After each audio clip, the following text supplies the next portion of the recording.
There are kingdoms that are built on gold. There are kingdoms built on iron. And then there are kingdoms built on blood, and the silence of people too afraid to name it. Odwala was such a kingdom. From the eastern rivers to the western hills, Odwala's name carried weight. Its markets overflowed. Its palace walls were thick as four men lying end to end.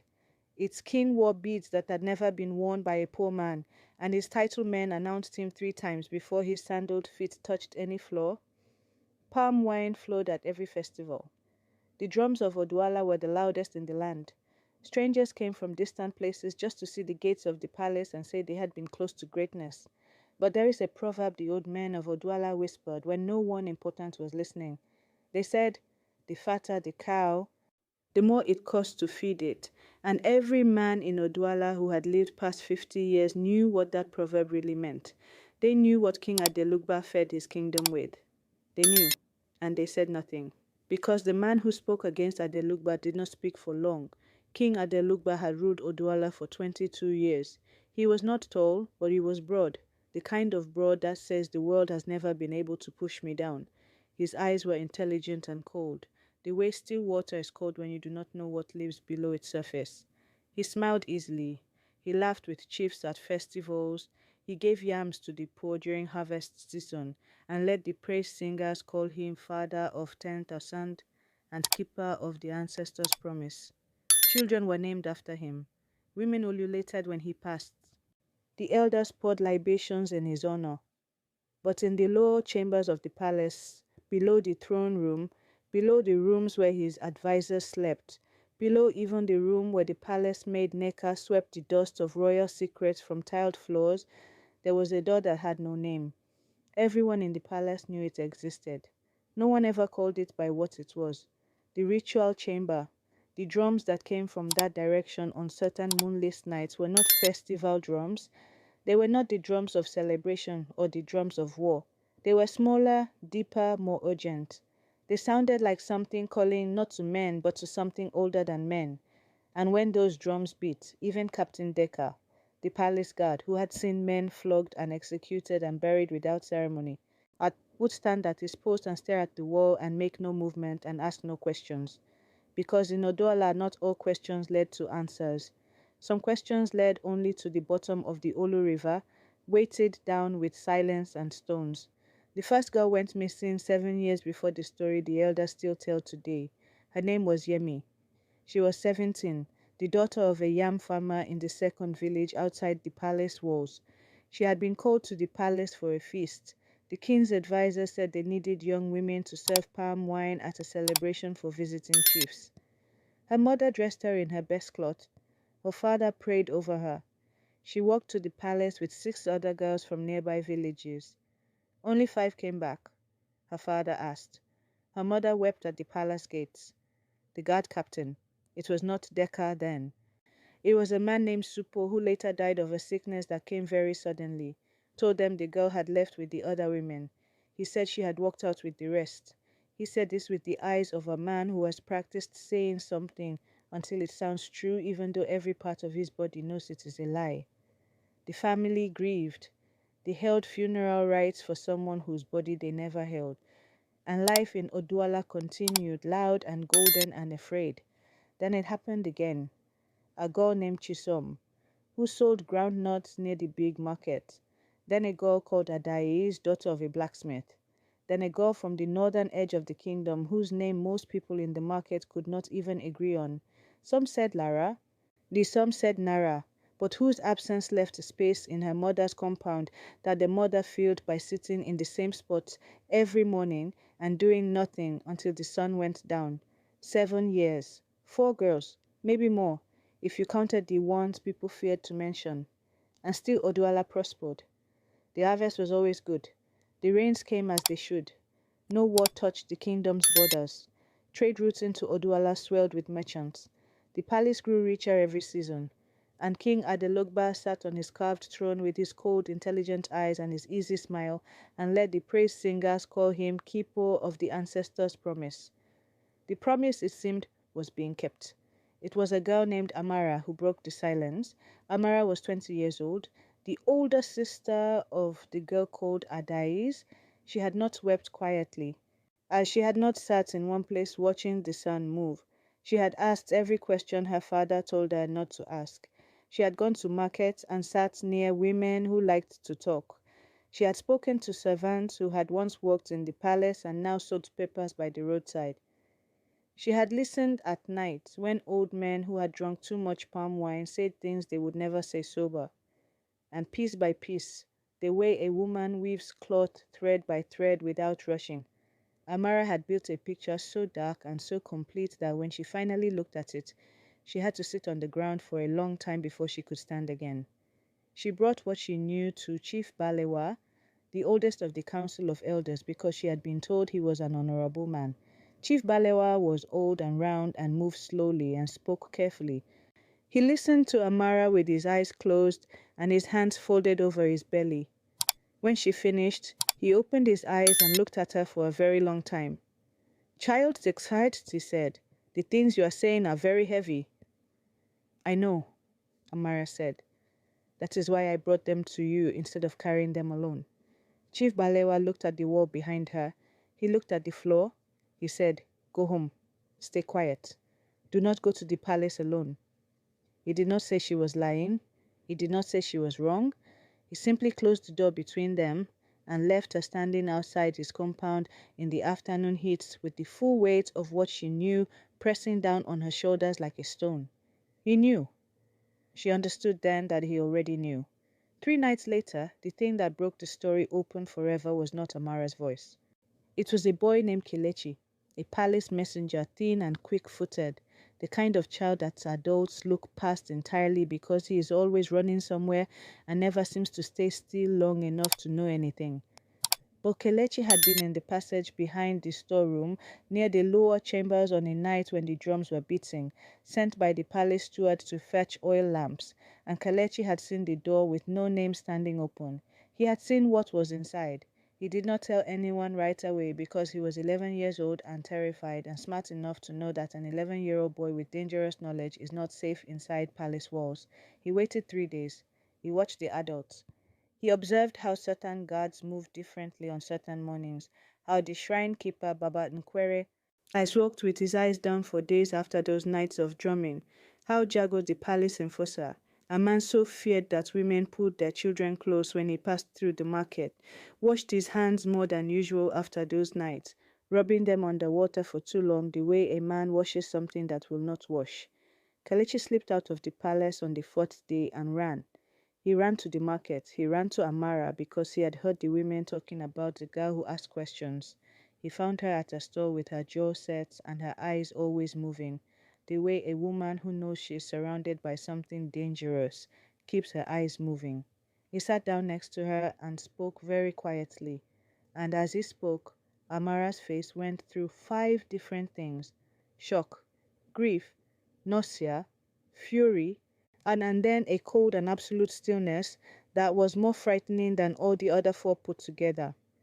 "You will tell this," she said. "Not to me, to everyone." "They will kill me," Kelechi said. "They will kill us all anyway," Amara said, "if we keep letting this continue." By the next morning, the market knew. By midday, the whole village outside the palace walls knew. By evening, even people in the far compounds who had spent years convincing themselves the rumors were too terrible to be true were sitting together in silence, with the knowledge sitting between them like a dead thing. The missing girls had not wandered away.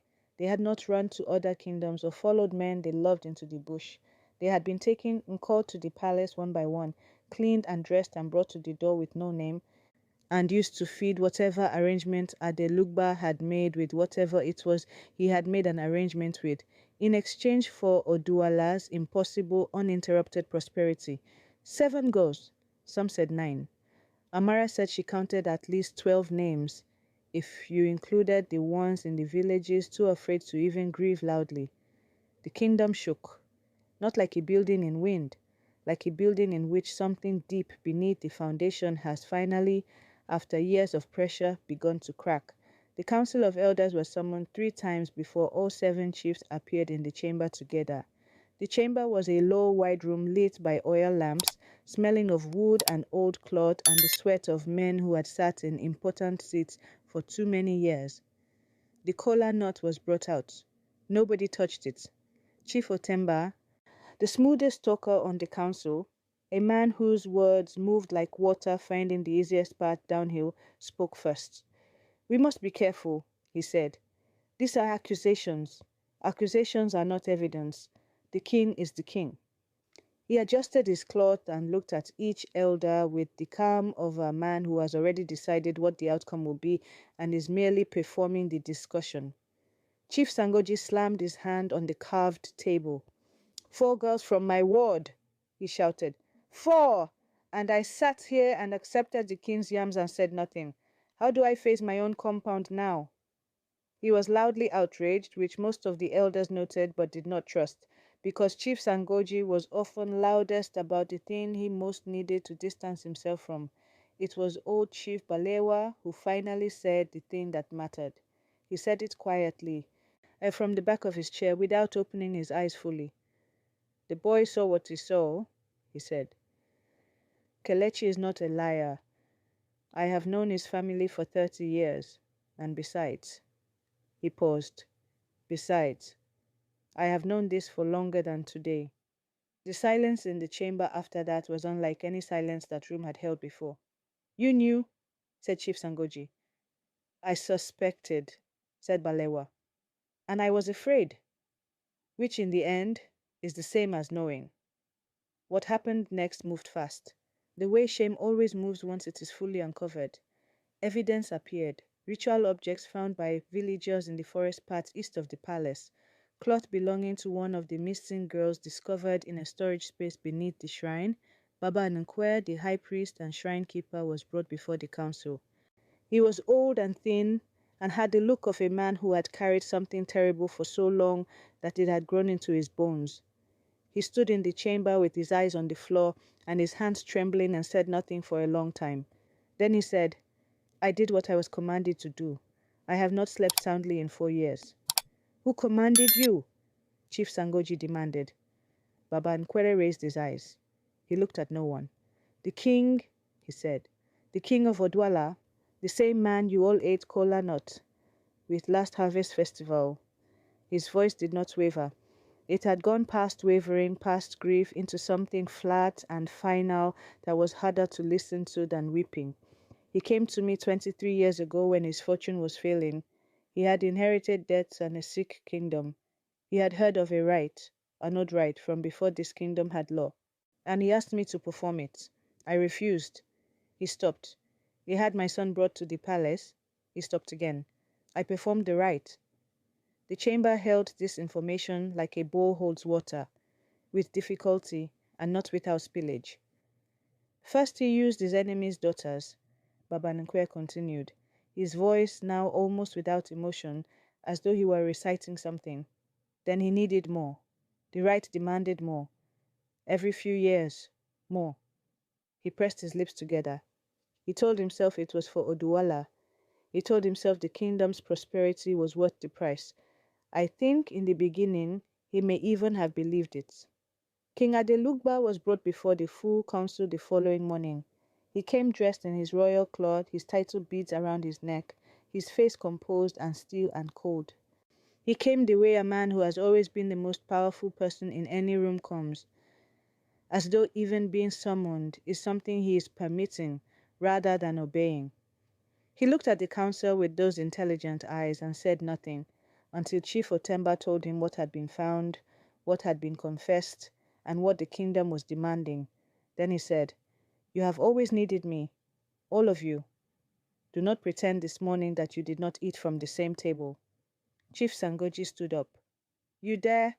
I dare?" Adelugba said quietly, without raising his voice.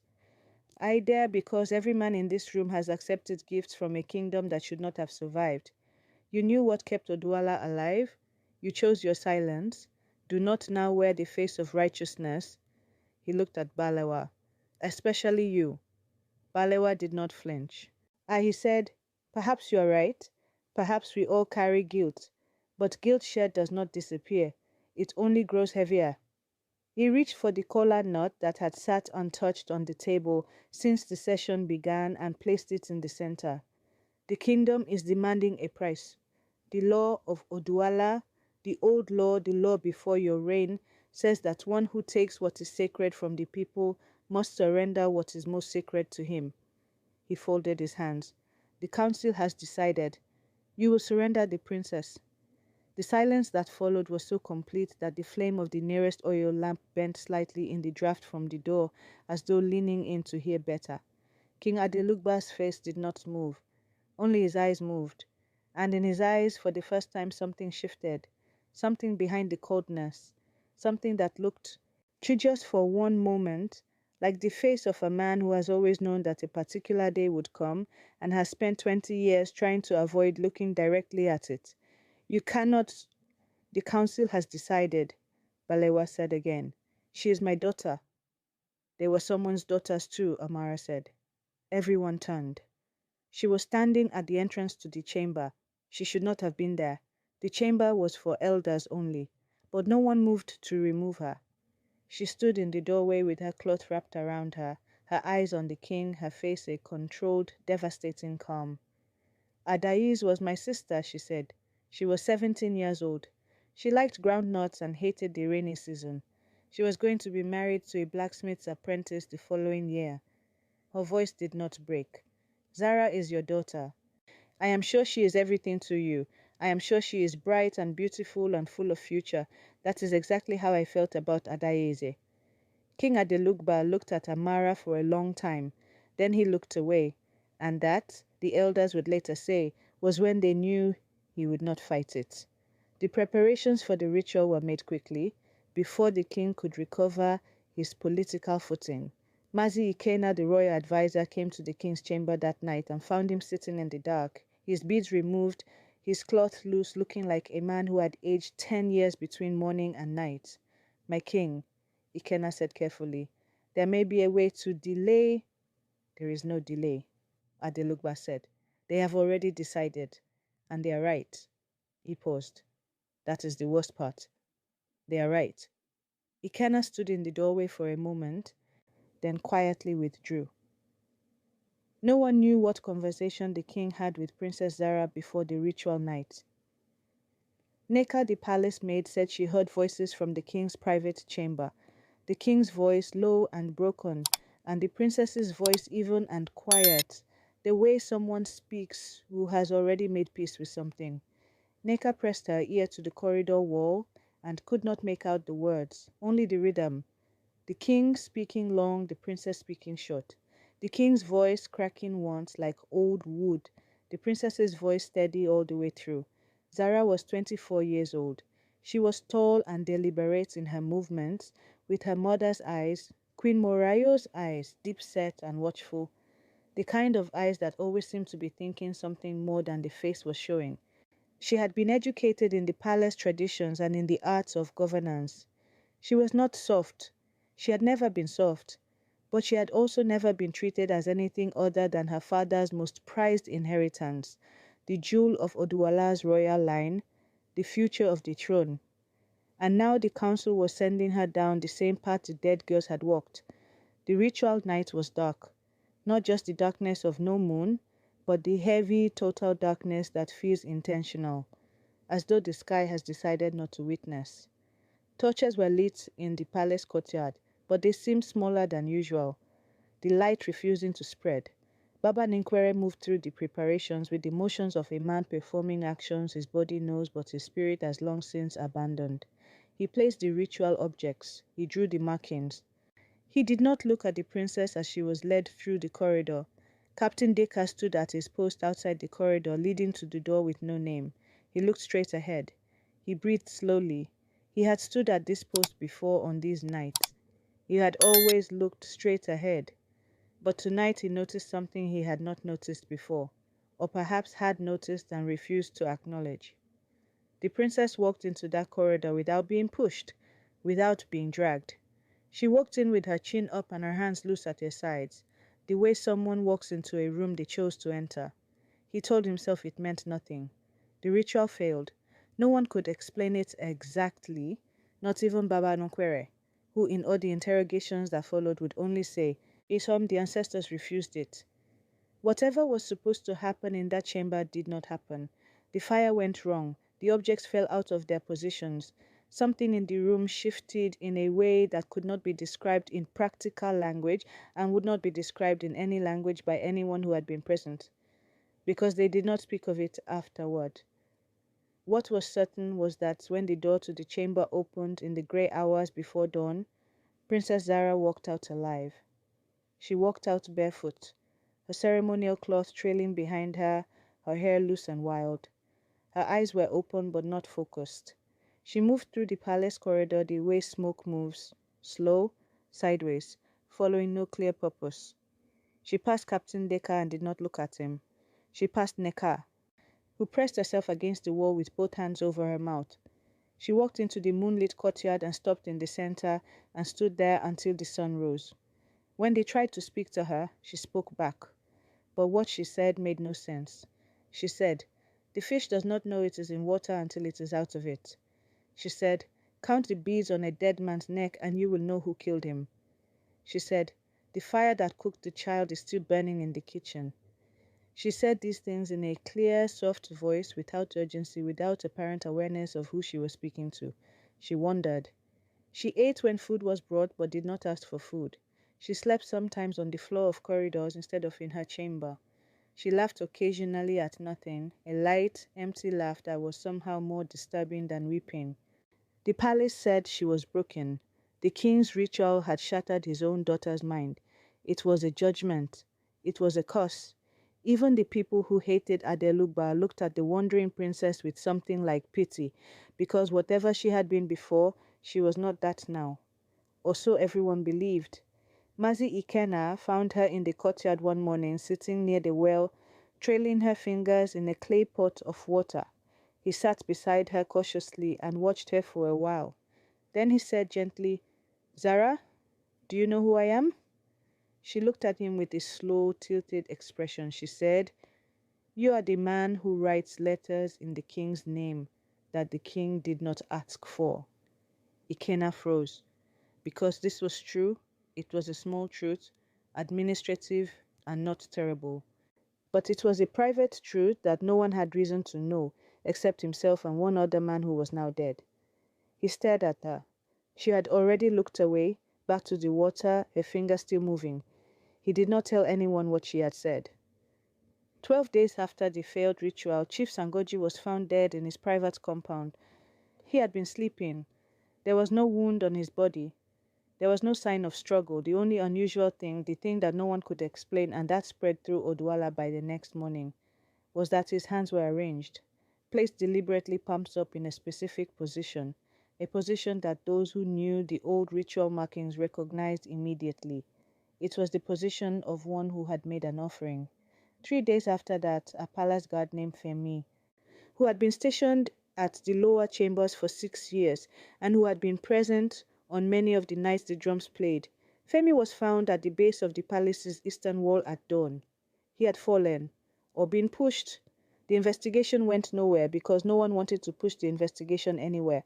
The kingdom began to say the word that powerful kingdoms fear more than war, more than drought, more than poverty. They said, "Curse." The ancestors of the dead maidens were taking their revenge. Odwala was paying its debt in blood, and the blood would not stop until every account was settled. Mothers in the villages no longer let their daughters walk near the palace gates. Men stopped accepting invitations to the palace. The market, which had always been the loudest place in Odwala, grew quieter day by day, like a great instrument slowly going out of tune. King Adelugba barely slept.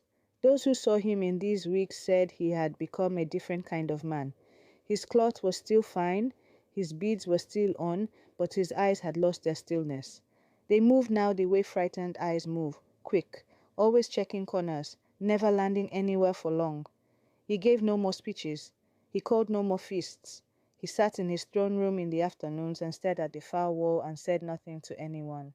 One morning, Neka found him standing outside the door to the nameless chamber at dawn, not moving to enter, not moving to leave, just standing, with his hand raised toward the door but not touching it, as though the door might touch him back in a way he was no longer ready for.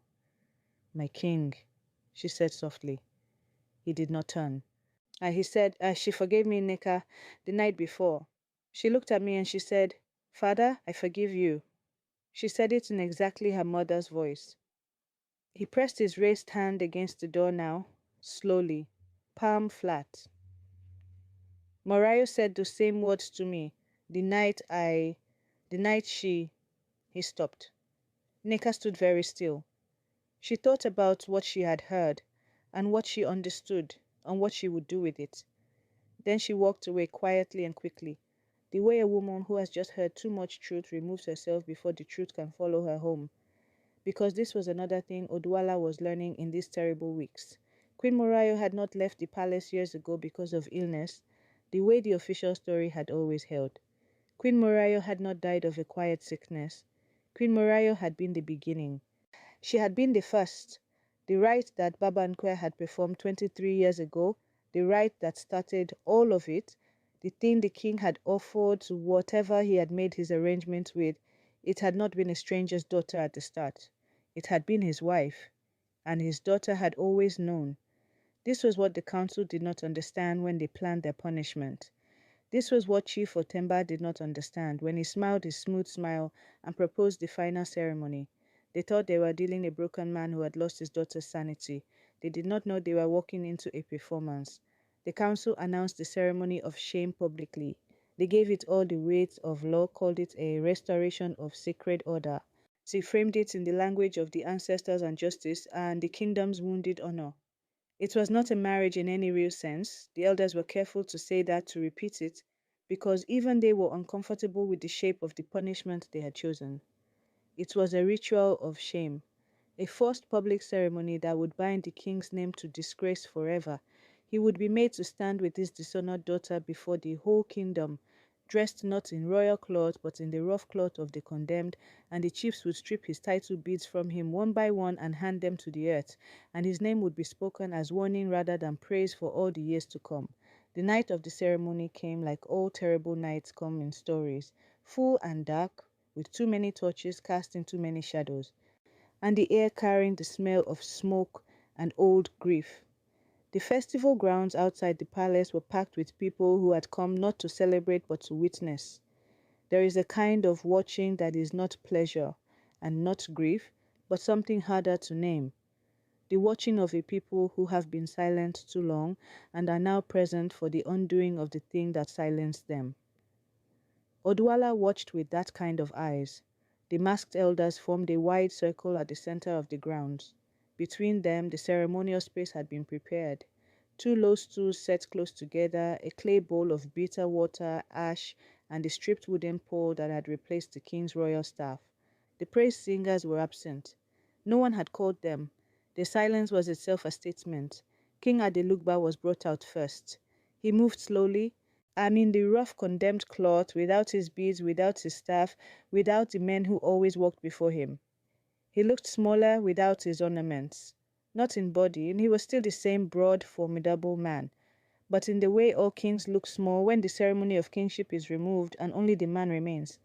He sat on the stool with his eyes on the ground. He did not look at the crowd. Then Zarah was brought out. She came from the palace entrance slowly, guided on each side by palace women, her cloth loose, her feet bare, her hair still in its weeks-long wildness. She walked with the wandering, unfocused movement of these past weeks, swaying slightly, her eyes moving through the crowd without landing anywhere. The crowd made way. Some people pressed their faces into their wrappers. Children were pulled close. Later she was guided to the stool beside the king and sat. She looked at nothing.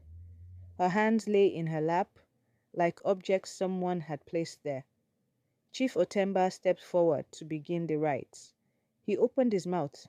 Zarah said clearly and loudly without looking at him, "Chief Otemba, how many of the girls came from the land you took from the Adulo family?" Chief Otemba closed his mouth. The crowd went completely still. Zarah's head turned toward him slowly. And then the thing happened that Neka and Kelechi and Captain Deka and Amazi Ikena would each describe differently in the years that followed, but all describe as unmistakable. The wandering fog left her eyes. Between one breath and the next, Princess Zara looked out from her own face like a woman who has just stepped back into a room she left on purpose. Her back straightened. Her hands, which had lain loose in her lap, turned and gripped her own knees with the steady force of someone who has been waiting a long time to hold on to something real. She stood up. "I am not mad," she said. She said it once, simply, the way a person states a fact about the weather. "I was never mad." The crowd made a sound, not words, not crying, not shouting, but a sound, collective and low and carried by all of them at once, the sound of 1,000 people revising everything they believed at the same moment. "I want to thank this council," Zara continued, and her voice was steady and clear and carried all the way to the back of the gathered crowd without effort. The way voices carry in open air when the night is still and every human ear is focused on the speaker, "for bringing me here tonight, because you have brought everyone together, everyone I needed in one place." She turned and looked at her father. King Adelugba looked up slowly and met her eyes, and in his expression was something that no one present would quite have words for afterward. Not surprise exactly, because it was clear that somewhere beneath his fear and his exhaustion and his guilt, he had half expected this. It was more like recognition, like a man hearing a song he wrote himself played back to him on an instrument he did not know existed. "I have spent 37 days being mad," Zara said, now speaking to the crowd, to the council, to the whole of Odwalla at once. 37 days of wandering corridors and saying riddles while people looked past me the way you look past a broken thing. She moved her eyes slowly across the circle of masked elders. "While you held your meetings, while you planned the ceremony, while you decided what to do with my father and congratulated yourselves on the shape of your justice." She paused. "I was in every room you were in. I heard every word you said, and you did not guard your words because no one guards their words around a mad woman." Chief Balewa had not moved. He sat in his eldest seat with his eyes on her, and his face carrying the slow, heavy expression of a man who is too old to be entirely surprised by the world's capacity for darkness, but who is still in some corner of himself affected by it. "Chief Otemba," Zara said, returning to him directly, "the land dispute with the Adolo family. 3 of the girls who were used in my father's ritual were daughters of families on contested land. Their deaths silenced those families. The disputes were resolved afterward, in your favor, all 3 times. I have the documents. I have the testimony of a land recorder who is standing at the edge of this crowd right now and who has been promised safety in exchange for speaking." Chief Otemba's smooth face was no longer smooth.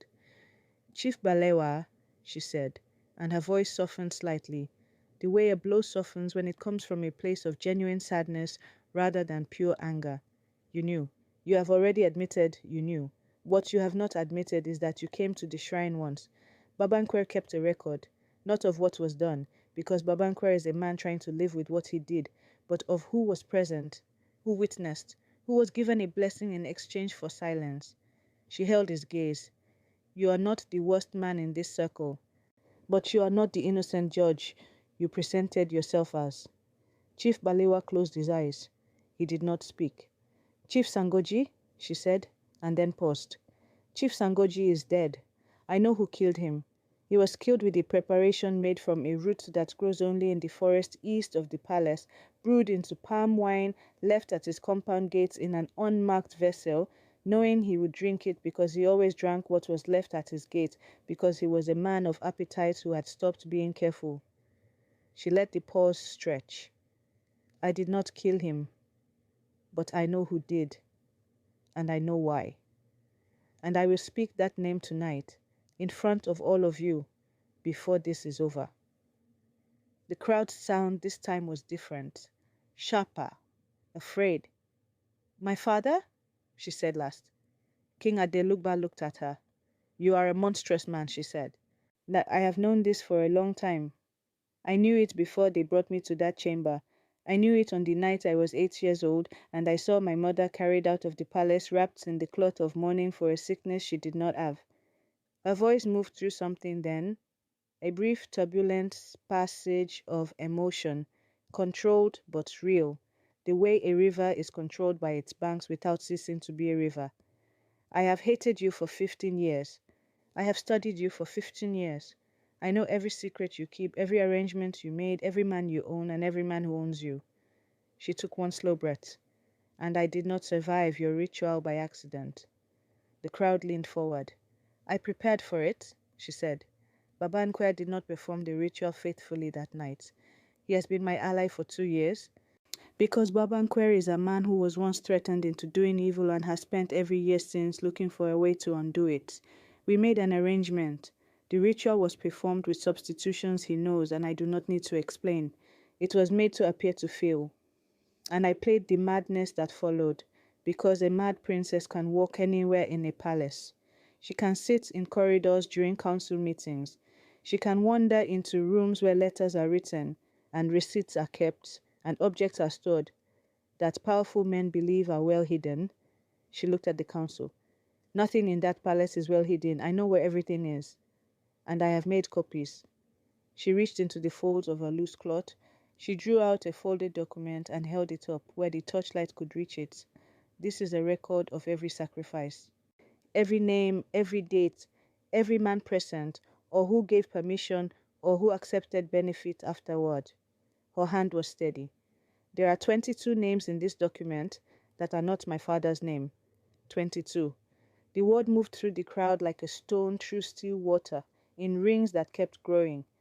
I want the king tried, Zarah said, and her voice had settled now into something calm and total. The voice of a woman who has finished waiting and is now only speaking the conclusion of things she decided long ago. I want every man in this document tried.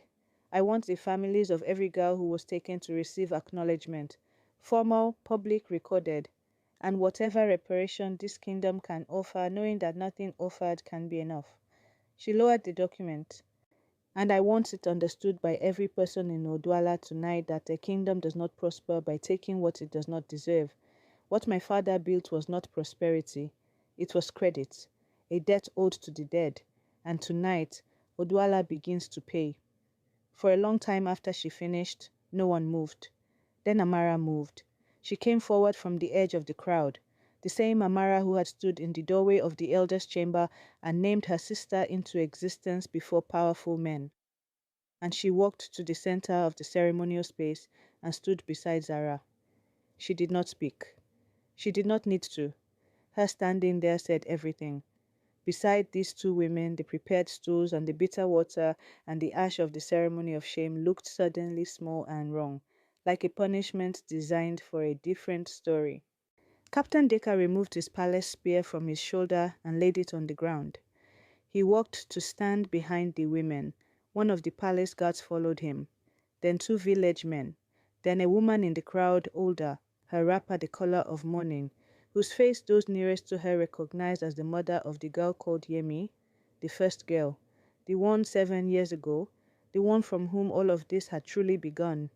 King Adelugba watched these people assemble and felt something he had not felt since he was a young man inheriting a failing kingdom and a desperate fear and a dark solution. He felt the peculiar bone-deep exhaustion of a man whose story is over. He looked at his daughter. "Did you know," he said quietly, too quietly for most of the crowd to hear, "that she said something similar once?" "Your mother," she said, "is the truth is patient. It will wait for the right mouth." "She said it to me," Zarah said. "I was 7. I remembered it." Something passed across Adelugba's face that was too complicated to name. Grief, perhaps, or the relief that sometimes comes to a terrible person when the performance of not being terrible finally ends. Babankwe came forward from the edge of the crowd, moving slowly, his thin frame wrapped in the plain cloth he wore when he was not performing ritual functions. He carried a wooden box, smooth and dark. He placed it on the ground in front of the council and opened it. Inside were objects, small items, ritual markers, each labeled in his careful handwriting. "For every offering," he said without raising his voice, without ceremony, "I kept a record. For 20 years I kept a record because I believed that one day I would have to account for what I did. Here is my accounting." He stepped back. "I am ready for judgment." Chief Balewa finally opened his eyes. He looked at Baba Yankwe. He looked at Zara. He looked at the document in her hand and the box on the ground, and the growing crowd of people standing together in the torchlight. Then he did something that no one had seen Balewa do in public in all the years they had known him. He wept. Silently, without covering his face, the tears of an old man who chose safety over justice for too long and has lived long enough to understand what that cost. The council cannot judge itself, Zarah said, not unkindly, looking at Balewa. I know that.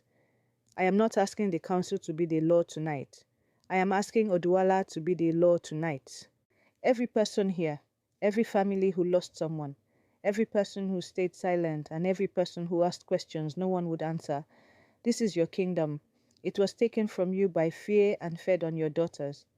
She looked at the crowd. All of Oduwala gathered in torchlight, silent, watching. The weight of 22 years pressing down on them from above and rising up from below. Take it back. The night moved forward after that. The way a great river moves after a dam finally breaks. Not in chaos, but in force, unstoppable, going where gravity and truth demand it go. The king was taken into custody by the people themselves, not roughly, not in a mob's frenzy, but with a grim collective intention. The way a community performs the necessary tasks it takes no pleasure in. The document was read aloud by a village scribe, name by name, sardine to the firelit dark. For each name read, a sound moved through the crowd, not uniform, not coordinated but honest. Gasps for names that surprised them, terrible silence for names that did not. Chief Otemba tried to speak. He was not permitted to speak. Not by force, no one touched him, but by the crowd's complete refusal to receive his words. He stood in the circle opening his mouth and the sounds came out and went nowhere, like a praise singer performing for empty fields. The woman in mourning cloth, whose daughter Yemi had been the first, was brought forward by the people around her. Zarah came to her and took both her hands and held them, and the two women stood together in the center of the ceremonial space, the king's surviving daughter and the mother of the first victim, and did not speak. It's because what was between them did not require speech. The throne of Odwala was not claimed that night. Zarah did not sit on it, did not walk to it, did not gesture toward it. When someone in the crowd called out that she should take the throne, she turned in the direction of the voice and said, "A throne built the way this one was built should not be sat in until it is rebuilt from the ground." She looked at the elders, at the villagers, at the title men who stood uncertain at the edges of the gathering. We will build new law, law that is written and witnessed and not owned by one man's fear. Law that any person in Odwala can read and hold up and say, "This is what protects me." Not the goodwill of a king, not the silence of elders. Law. She paused. This will take time. It will be hard. It will require every person here to stop expecting one powerful person to hold the kingdom together and start holding it together themselves. Then she said, "But tonight we begin." The drums of Odwala began to play, but they were different drums from the ones that had played on those dark, moonless nights in the lower chambers of the palace. These were the large outer drums, the community drums, the drums that belonged to everyone. They started slowly and then found their rhythm, and the rhythm was not the urgent, demanding rhythm of the ritual, but the steady, grounded rhythm of people who are still standing after something that should have destroyed them. Morning came on Odwala, grey and clean-smelling, the way mornings come after long, necessary rains. The palace gate stood open. The door to the nameless chamber was opened formally. In daylight, with witnesses, and Baba Ninkwe led a delegation of elders and family members through it to see what was inside and understand fully what had happened in that space. What they saw will not be described here, because some things are witnessed rather than narrated, and the people who were present did not speak of the specifics afterward, only of the weight of standing in a room where invisible things had been made visible at last. King Adelugba was tried over the following weeks in a public tribunal that Zarah helped design. He did not resist. He spoke when asked to speak. He confirmed what needed confirmation. He did not attempt to minimize or redirect. He sat through the tribunal the way Baba Nankwer had once described the feeling of confession, not as relief exactly, but as the end of a particular kind of exhaustion. The names of all 22 girls were inscribed on a stone placed at the palace entrance, not as decoration, not as monument to horror, but as acknowledgement. They had existed. They had been taken. Oduala remembered them now and would remember them in the law that was being built. Amara was made the first head of the new Council of Witnesses, an institution with no precedent in Oduala's history, charged specifically with receiving complaints against those who held power. She accepted this with none of the ceremony that would once have accompanied such appointments and all of the seriousness it deserved. She sat in the council house on the first morning of her role and listened to the first woman who came to speak to her, an older woman from the third village, who had been waiting for years to say the thing she was now finally being heard on, and Amara listened with her whole body, the way someone listens who knows exactly what it costs to speak into silence and receive only silence back. Zarah did not vanish from the palace. She stayed, working, meeting with title men and elders and village representatives, drafting the foundations of the new governance.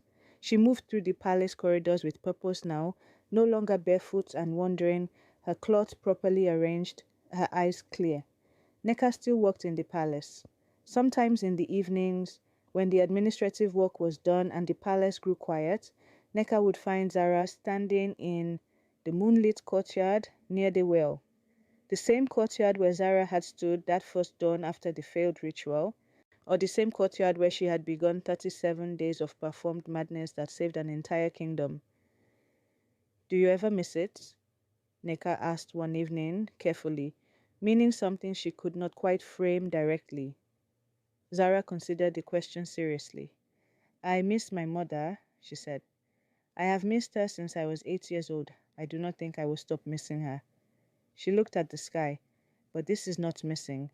This is what she would have wanted. My mother was the kind of woman who believed the truth was patient." She paused. She was right. It waited. It found its mouth.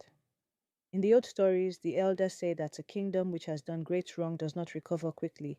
It heals the way a deep wound heals, slowly, from the inside out, leaving a scar that is always visible. Oduala healed this way. There were years of difficulty. There were disagreements about the new law. There were title men who resisted. There were villages that did not trust the palace for a long time and had every right not to. There were mornings when the work seemed too large and the wrong too deep, and the distance between what Oduala had been and what it needed to become too wide to cross. But there is another saying that the people of Oduala began to use in those years of rebuilding, a saying they attributed to the princess, though she herself said it had come from someone older. The river does not ask permission from the rock, it simply keeps moving until the rock becomes part of the river story. Oduala kept moving. The throne was rebuilt, not literally, though the carved wood was stripped and replaced, but in every way that mattered. The law was written. The families of the dead were seen and heard. The palace's lower chambers were sealed, not in secrecy, but in the solemn way a wound is closed. Deliberately, formally, with witnesses, not because what happened there should be forgotten, but because the wound was now sealed on the right terms from the inside by the people who had survived it. King Adelugba died in the 8th year after the trial. He was old. He died in a small compound outside the palace walls, attended by no one of importance, which is exactly the kind of death that a man who once had everyone's attention and used it to do terrible things perhaps deserves. Ordinary, quiet, and without ceremony. They say that in his last year he kept a small clay lamp burning at all hours, and that when asked why, he said only that he did not like the dark anymore. Baba Nkwe survived him by 3 years. He spent those years teaching young men and women the real meaning of the ancestral rites, not the corrupted, weaponized version he had been compelled to perform, but the original purposes, the functions of connection and memory and communal binding that the rites had been created to serve. His students said he was a remarkable teacher, precise and honest, and that he cried once during a lesson about the right of naming and did not try to hide it. And Zarah ruled Odwala, not as a king, not under a royal title that carried the weight of what that title had become, under a different kind of authority, one she and the new council had spent 3 years arguing over and designing and revising, the kind of authority that requires constant work rather than assumption, that is given by the people rather than taken from them, that can be withdrawn when it is misused. She was not a saint. She made mistakes. She was formidable in a way that sometimes made people afraid of her, which she was aware of and attempted with mixed success to manage. She had her mother's eyes and her father's intelligence, and she knew this, and she worked every day to use both of those inheritances correctly. She was not always gentle. She was always, as far as anyone who worked with her could say, honest.